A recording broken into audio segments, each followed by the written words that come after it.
Hey guys, so I've just installed the official Android 6.0 Marshmallow update on both the Galaxy S6 and the LG G4, and I wanted to see how the handsets compared against each other, checking out the speed and performance of the update to see if we can see any differences here.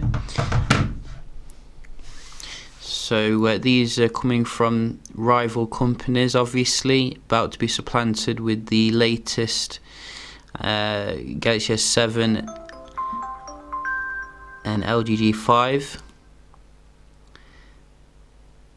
And interestingly, the S6 does boot on first, and the G4 a little bit behind here, but I'll just quickly show you. This is the official update, so no ROMs or anything, and we can just go into the software. So Android 6.0.1 here, and on this one we are getting, if we go down here, they don't half bury this away, Android 6.0.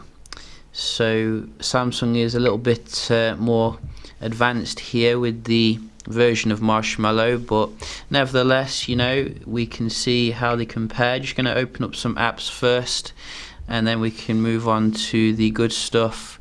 So just start off with some day-to-day stuff.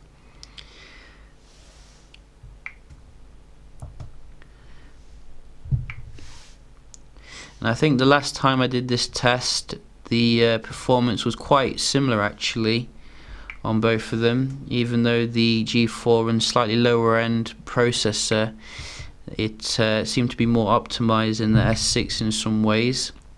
But generally here you can see the Marshmallow on the S6 seems to be a little bit faster opening stuff up, but this did come up faster on the G4.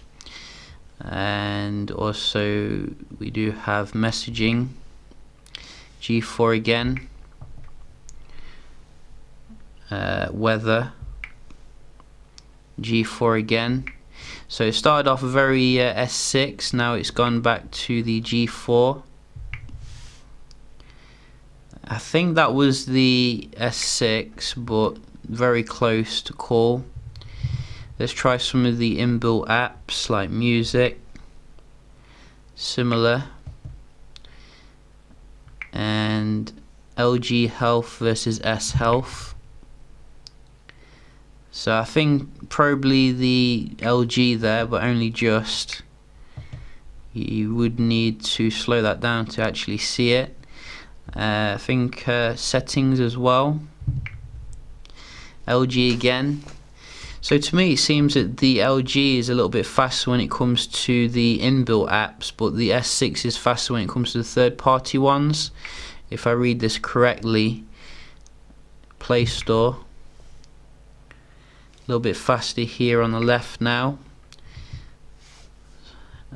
So I think I have installed a game on here as well. Liberty City Stories. It's a little bit faster here to come up with it on the G4. I'm just going to mute this a little bit because it's a very loud game. So we'll just load the game here and see which one loads first. This is a fresh install.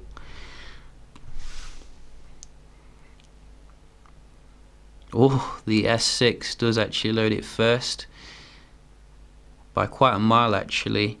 So the G4 did actually go into it faster, but the loading did come up there on the S6, which is very nice.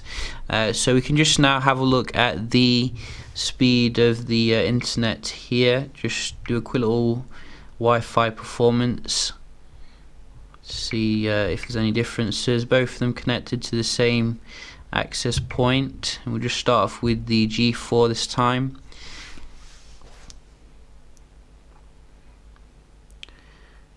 Can the G4 give us So the G4 can give us a respectable score here.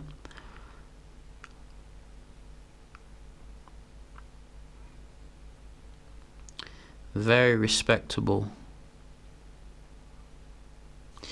And S6 time.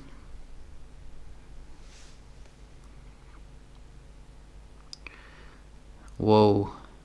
So the S6 isn't taking any prisoners, nearly 170 down.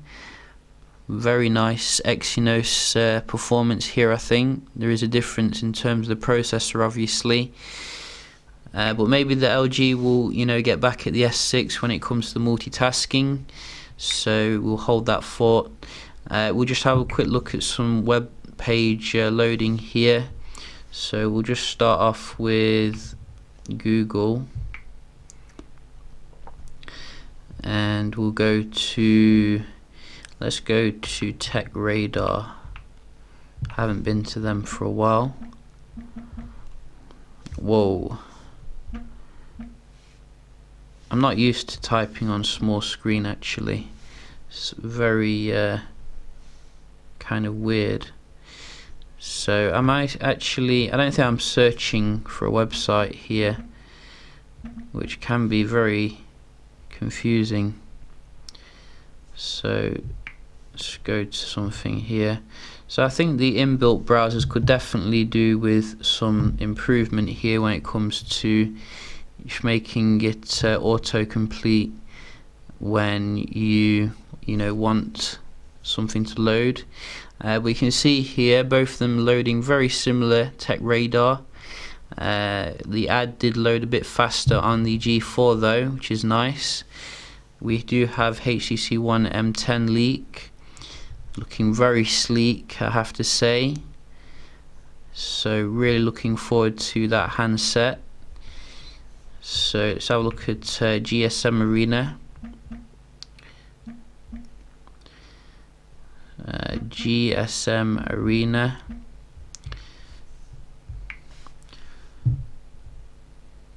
And then we'll just go. So I think this time we did have the S6 there. So Sony is pushing out Android 5.1.1 for the Xperia Z2 tablet. I mean, you'd think they would push out the latest software, so quite weird if you ask me. Engadget. So Engadget. Go. S6 again.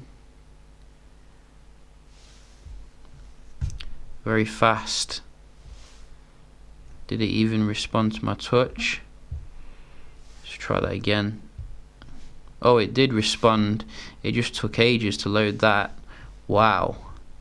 So, very long load here. And hopefully this story isn't true. We do love the Xperia Z line. But nevertheless, I think the S6 is slightly faster here, and we are getting a little bit of problem with this. So we can just move on now quite quick to the performance of the multitasking, which this is the official stuff, by the way, straight from Samsung. So no nonsense here, and straight away you can see Samsung, it employs thousands of people to work on TouchWiz, but they still can't get it right, unfortunately. The ROM that we did use before was based upon like the final version, so I didn't think there'd be a difference anyway. But you can see definitely confirmed here we are getting reloading still, and I'm also seeing some reloading on the G4 as well now and again. Probably a little bit quicker to go into the camera here,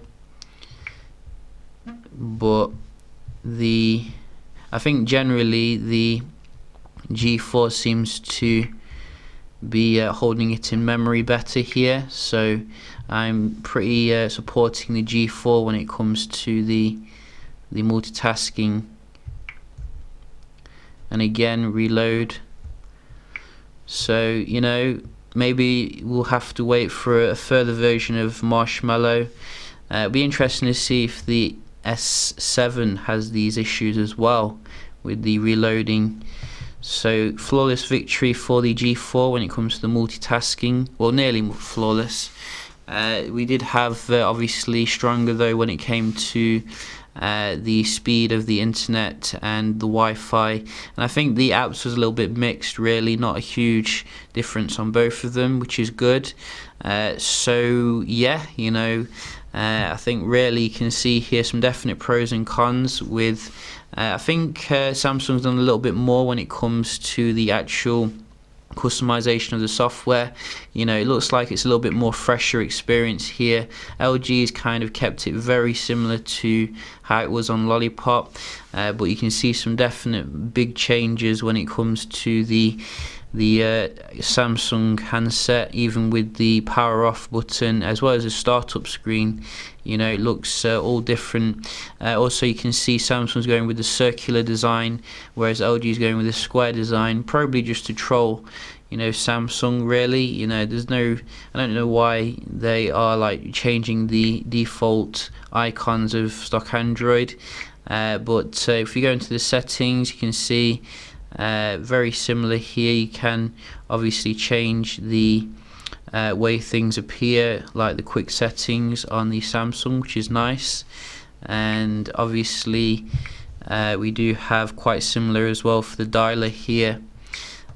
So there are some differences here and there, I think, with the LG that I have found, but generally, you know, I think those who own an S6 will definitely enjoy the aesthetic changes, like as well for the multitasking. It looks a lot different than what it was before, but the core challenge of the multitasking is still broken.